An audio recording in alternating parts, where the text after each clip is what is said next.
हाँ तो बच्चों हम आ गए हैं, हमने आपसे वादा किया था कि हम डेली यूट्यूब पर 5 क्वेश्चंस डेली डालेंगे हर चैप्टर के, और हमें टोटल मिला के 50 क्वेश्चंस करना है। एवरी चैप्टर से हम 5 क्वेश्चंस करेंगे और जिसमें हमें 10 चैप्टर से कितने क्वेश्चन आएंगे, हमारे 50 क्वेश्चंस। तो डेली अपडेट रहे, मैं हर बार 5 क्वेश्चंस की वीडियो आपके सामने लेकर आऊँगा और आपको इन 5 क्वेश्चंस को बहुत अच्छे तरीके से करना है ताकि हमारे MP बोर्ड के एग्ज़ाम में हम बहुत अच्छे मार्क्स को लेके आ सकें। तो हम देख लेते हैं सॉल्यूशन यूनिट आज हम स्टार्ट करने वाले हैं। हम यूनिट स्टार्ट करने वाले हैं यूनिट सॉल्यूशन। यूनिट क्या करेंगे हम स्टार्ट? सॉल्यूशन। तो सॉल्यूशन से हमें कौन कौन से 5 क्वेश्चंस बहुत अच्छे तरीके से पढ़ना है, आप ज़रा ध्यान से देख लेना। सबसे पहले तो हमारे सॉल्यूशंस में 3 डिफरेंस हो जाएंगे जो कि बहुत ज़्यादा इंपॉर्टेंट है। सॉल्यूशन में सबसे ज़्यादा हम पढ़ेंगे हमारे 3 डिफरेंस को, जो कि बहुत ज़्यादा क्या है, इंपॉर्टेंस है। हमारे 3 क्वेश्चन सबसे ज़्यादा इंपॉर्टेंट है।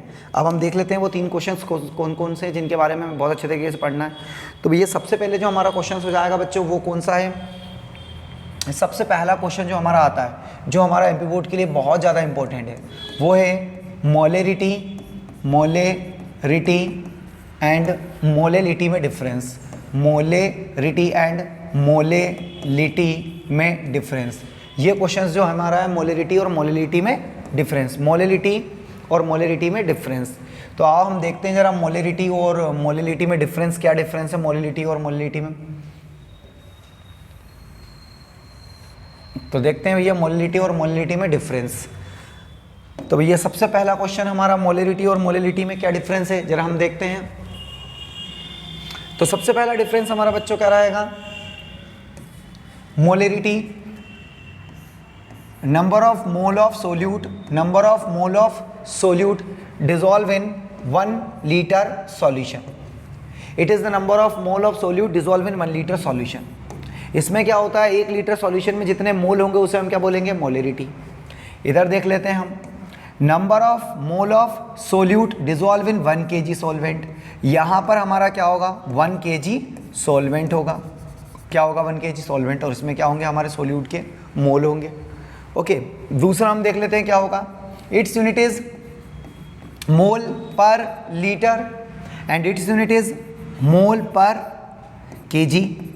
2 डिफरेंस होगा, 4 से ज़्यादा डिफरेंस हमें करने नहीं है। ओके, तीसरा बच्चों अगर हम देखें तो क्या हो जाएगा इसमें, हम तीसरा देखते हैं, इसका तीसरा क्या होगा हमारे लिए। तो तीसरा बच्चों बहुत आसान है, ये जो मोलेरिटी है वो टेम्परेचर के साथ चेंज हो जाती है। तो याद रखना molarity changes with the change in temperature, molarity changes with the change in temperature, molarity changes with the change in temperature. इधर देखते हैं मोलेरिटी के बाद इधर देखें हम molality changes with the change in temperature. याद रखना मोलेलिटी रहेगी वो टेम्परेचर के साथ चेंज नहीं होगी, तो molality does not change with the change in temperature, but molality changes with the change in temperature. ये हमारे क्वेश्चंस हो गए, ठीक है। नेक्स्ट पॉइंट देखते हैं हम, इसमें क्या हो जाएगा हमारा, ये वाला क्वेश्चंस कंप्लीट होने वाला है। तो नेक्स्ट हमारा हो जाएगा mass of solvent does not important. इसमें मास ऑफ सॉल्वेंट कोई काम का नहीं है, ठीक है। इधर देखते हैं बच्चों हम, तो याद रखना मास ऑफ सॉल्यूशन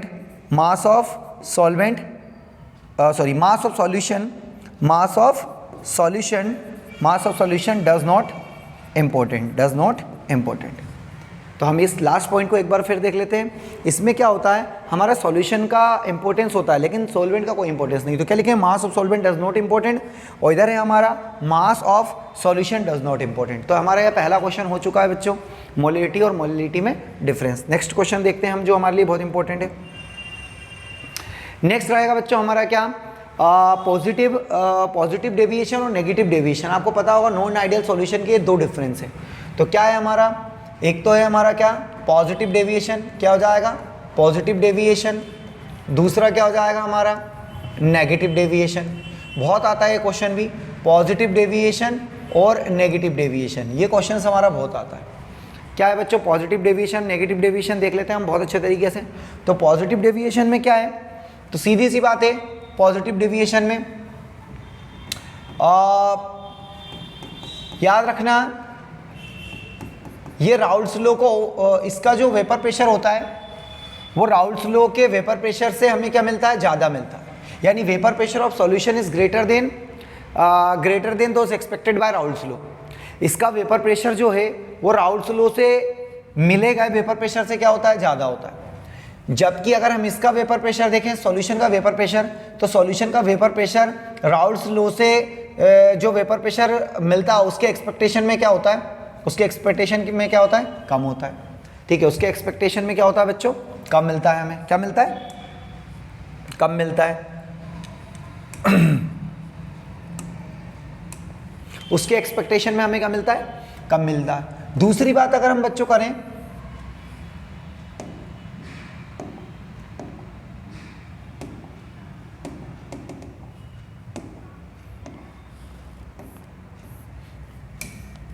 तो बच्चों अगर हम दूसरी बात करें तो दूसरी बात ये हो जाएगी, हमारा पहला पॉइंट तो ये हो चुका है। अगर हम दूसरी बात करें तो क्या हो जाएगा, दूसरा पॉइंट हमारा क्या बन जाएगा, दूसरा पॉइंट ये बन जाएगा कि एंथैल्पी जो है वो इसमें क्या रहेगी हमारी, पॉजिटिव।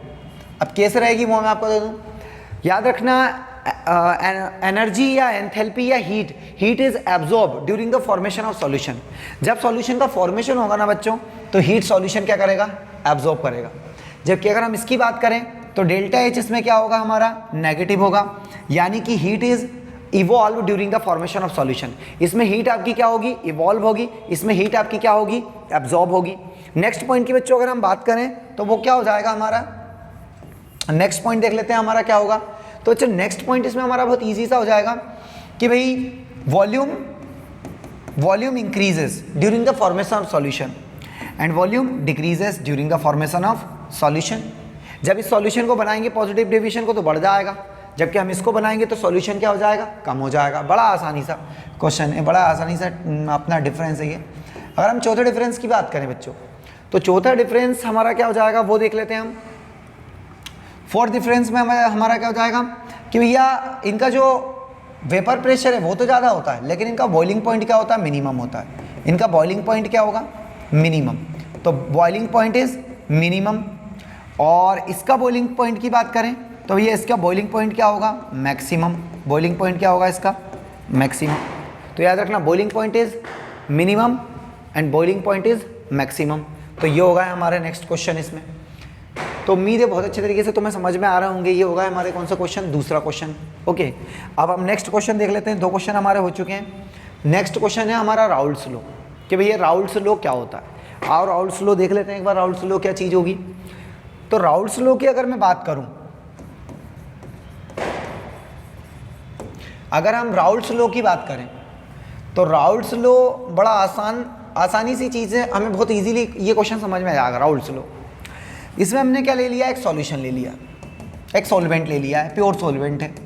और आपको पता है जब हम इसे गर्म करते हैं तो इसमें क्या बनती है, वेपर भी बनेगी। गर्म करेगी तो वेपर बनेंगे। इसमें हमने एक्चुअली में हमने इसके अंदर पता क्या डाल दिया, नॉन वोलेटाइल सोल्यूट डाल दिया। क्या डाल दिया हमने, डाल दिया इसमें नॉन वोलेटाइल सोल्यूट। क्या डाल दिया भैया हमने इसमें, नॉन वोलेटाइल सोल्यूट डाल दिया, नॉन वोलेटाइल सोल्यूट। जब हम नॉन वोलेटाइल सोल्यूट इसके अंदर मिलाएंगे बच्चों, तो जानते हो आप ये क्या बन जाएगा, ये आपका बन जाता है, पता है क्या, ये बन जाता है आपका ये बन जाता है सॉल्यूशन। अब हम इसकी बात करें तो क्या होगा, आप सब जानते होंगे कि वेपर प्रेशर ऑफ सॉल्यूशन को हम किससे डिनोट करेंगे, पीएस, या पीएस भी लिख सकते हो आप। तो वेपर प्रेशर ऑफ सॉल्यूशन, क्योंकि आपको पता है सॉल्यूशन है और इसका वेपर प्रेशर होगा तो सॉल्यूशन का वेपर प्रेशर होगा। तो vapour pressure of solution is directly proportional to the mole fraction of solvent. Vapour pressure of solution is directly proportional to the mole fraction of solvent. आओ देखते हैं तो फिर इसको, राउल्स लॉ को एक बार और। राउल्स लॉ कहता है vapour pressure of solution is directly proportional to the mole fraction of solvent. इतना आसान है, ये मोल फ्रैक्शन ऑफ सॉल्वेंट है, ये वेपर प्रेशर ऑफ सॉल्यूशन। आओ इसको आगे हम सॉल्व करते हैं तो क्या होगा इसमें। तो according to Raoult's law, vapour pressure of solution containing non volatile solute is directly proportional to the mole fraction of solvent, यानी P A directly proportional chi A. हम क्या करेंगे, पी ए और डायरेक्टली प्रोपोर्शनल को हटाएंगे, उसकी जगह लगाएंगे पी नोड ए और काई ए। अब यहाँ पे आपका पी ए का मतलब है vapour pressure of solution, P nought ए का मतलब होता है बच्चों यहाँ पर vapour pressure of solvent, pure solvent, और काई ए का मतलब होता है, काई ए का मतलब होता है मोल फ्रैक्शन ऑफ सॉल्वेंट। आओ आगे हम देखते हैं क्या कर सकते हैं। हम इसको आगे करेंगे, since chi A plus chi B equals to होता है 1। बच्चों आपको पता होगा कि मोल फ्रैक्शन ऑफ सॉल्वेंट और मोल फ्रैक्शन ऑफ सोल्यूट दोनों का सम जो होता है वो 1 के बराबर होता है। इसे प्रूफ भी करवा दूंगा मैं कि इन दोनों का जो सम होता है वो इसके बराबर होता है। तो हम इसे क्या लिख सकते हैं, काई ए इक्वल्स टू 1 माइनस काई बी, ये हम लिख सकते हैं। अब हम क्या करेंगे, वैल्यू ऑफ काई ए पुट इन इक्वेशन फर्स्ट। हम काई ए की वैल्यू को पुट इन इक्वेशन फर्स्ट में पुट कर देंगे। तो आपका क्या हो जाएगा, काई ए इक्वल्स टू काई ए 1 माइनस काई बी हो जाएगा ये। अब हम क्या करने वाले हैं बच्चों, मल्टीप्लाई कर देंगे। तो पी ए का मल्टीप्लाई इसमें करेंगे, P nought A minus P nought ए काई बी। ओके, माइनस का उधर जाके आपका क्या हो जाएगा, प्लस का हो जाएगा, और ये इधर आके माइनस का हो जाएगा। तो आपका क्या हो जाएगा, आपका हो जाएगा पी नोड ए काई बी, पी नोड ए ऐसा कैसे ही रखा हुआ है, ये इधर आ जाएगा पी ए। अब जानते हो आप इसको अपन क्या कर सकते हैं, काई बी को ये रहने देंगे, पी नोड ए को नीचे पहुंचा देंगे। तो आपका क्या हो जाएगा, देख लेते हैं वो भी। तो हमारा हो जाएगा, मैं इसको नीचे पहुंचा रहा हूँ यहाँ पे, ठीक है ना, इसको नीचे पहुंचा रहा हूँ। तो क्या हो जाएगा, P nought A minus P A upon P nought A equals to chi B. ये हमने प्रूफ कर दिया। क्या प्रूफ हुआ इसमें कि भैया रिलेटिव, इसको बोलते हैं relative lowering of vapour pressure, relative lowering of vapour pressure, relative lowering of vapour pressure is directly proportional is equal to the mole fraction of solute, is equal to the mole fraction of solute. बच्चों ये हो गया हमारा क्या, इसका चाहो तो आप स्क्रीनशॉट ले सकते हो। ये होगा हमारा क्या, राउल्ट्स लॉ का डेरिवेशन, ठीक है ना, राउल्ट्स लॉ का डेरिवेशन। आगे हम देखते हैं क्या कर सकते हैं हम। नेक्स्ट क्वेश्चन क्या होगा हमारे लिए, अभी मैंने आपको 3 क्वेश्चन बता दिए हैं। तो आप वैसे देखा जाए तो डिफरेंस है तो अपन 2 ही क्वेश्चन को मान रहे हैं, डिफरेंस आपको पूरे करने हैं, डिफरेंस कोई सा भी आपका आ सकता है। तो भैया अब नेक्स्ट क्वेश्चन देख लेते हैं हम। नेक्स्ट क्वेश्चन हमारा क्या हो जाएगा, नेक्स्ट क्वेश्चन वही डिफरेंस का आ रहा है, ऑस्मोसिस और डिफ्यूजर में डिफरेंस। आओ देखते हैं। तो ये हमारा ऑस्मोसिस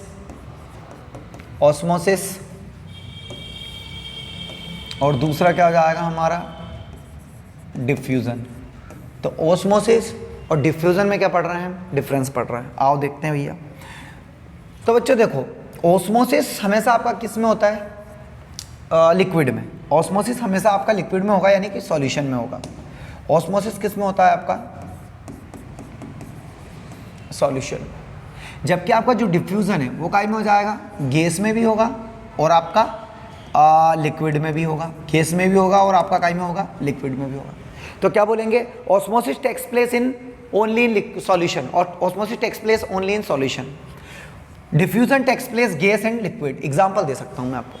सॉल्यूशन अगर हम बात करें ऑस्मोसिस की, तो ये तो आपका सॉल्यूशन में होगा। इसके तो बहुत एग्जांपल है, आलू में पानी लिया हमने, ये वो नमक डाल दिया, पानी में रख दिया, ऐसा बहुत एग्जांपल। अगर हम डिफ्यूजन की बात करें, डिफ्यूजन गैस में होगा। भाई कहीं पे जैसे मान लो अगर कहीं धुआं है और वो धुआं आपको पता है इक्वली डिस्ट्रीब्यूट होता है, इक्वली स्प्रेड होता है, फैलता है, तो वो जाता है high concentration to low concentration region. Okay, लेकिन ऑस्मोसिस में हमारा क्या होता है, ऑस्मोसिस में सॉल्वेंट जाता है कहाँ से कहाँ, सॉल्वेंट जाता है हमारा low concentration region to higher concentration region. कहाँ जाता है solvent, low concentration region to higher concentration region. तो मैंने आपको डायरेक्ट बता दिया, it takes place in solution, it takes place in gas and both liquid. हम एक और बात करें तो भैया इसमें हमें semi permeable membrane is required, semi permeable membrane is required. और इधर क्या है बच्चों हमारा, semi permeable membrane does not required. Third देखें हम, तो थर्ड वाला बच्चों हमारा पता है क्या होगा, थर्ड वाला ये होगा कि भाई only solvent molecule move, only solvent molecule move, only solvent molecule move करते हैं। केवल कौन मूव करता है, solvent molecule. Both solute and solvent move, both solute and solvent molecule move. इसमें सोल्यूट और सॉल्वेंट दोनों ही मॉलिक्यूल क्या करते हैं, मूव करते हैं। अब अगर हम बात करें मेन इसकी डेफिनेशन की, तो डेफिनेशन भी हो जाएगी और हमारा मेन पॉइंट भी हो जाएगा। Solvent molecule move from low concentration region to sorry from low concentration solution to high concentration solution. Both substance, या फिर डायरेक्ट लिख दो substance molecule move low concentration region to high concentration region to low concentration region. यहाँ पे high concentration region to कहाँ जाएगा, लो concentration reason. ये बता दिए बच्चों मैंने आपको क्या। नेक्स्ट क्वेश्चन, ये हमारा क्वेश्चन एक और हो गया। अब हम और क्वेश्चंस देख लेते हैं उसमें क्या क्या बचा हुआ है। हमारी वीडियो जो 15 मिनट की हो चुकी है, 15 मिनट में हमने 3 से 4 क्वेश्चंस आपको बता दिए बहुत अच्छे तरीके से। नेक्स्ट अगर हम क्वेश्चन की बात करें तो बच्चों अब हमारा नेक्स्ट क्वेश्चन क्या हो सकता है, इसमें Henry's law, most important question. कौन सा, हेनरीज लॉ।